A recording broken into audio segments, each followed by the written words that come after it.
मकर संक्रांतीच्या सर्वांना खूप खूप शुभेच्छा।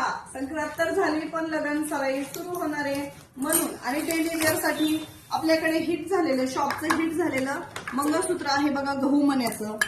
तर छान अशी डिझाईन खूप हिट झालेली डिझाईन आहे गहू मण्यांमध्ये 18 इंच लेंथ असलेली। रेट तर सगळ्यांना माहितीच आहे, फक्त आणि फक्त 550 रुपये फ्री शिपिंग। 550 रुपये फ्री शिपिंग। एकाच डिझाईनची क्वांटिटी मध्ये मटेरियल आलेलं आहे बघा। एका डिझाईनचे एवढे पार्सल येतात, 100-150 पीस आहेत। ज्यांना कुणा मैत्रिणी राहिले त्यांनी पटापट बुकिंग करायचे किंवा शॉपला व्हिजिट करायचे। एकच डिझाईन असणार आहे गहू मण्याची 20 इंच 18 इंच लेंथ असलेली। रेट पण याचा तुम्हाला सर्वांना माहिती आहे, किती वेळा रिस्टॉक केलाय तरीही मटेरियल कमी पडतंय। पुन्हा पुन्हा आपण अवेलेबल करून देतोय ही डिझाईन। ज्या कोणी मैत्रिणी राहिले त्यांनी पटापट शॉपिंग करू शकता, घर बसल्या खरेदी करू शकता किंवा शॉपला व्हिजिट करू शकता। धन्यवाद।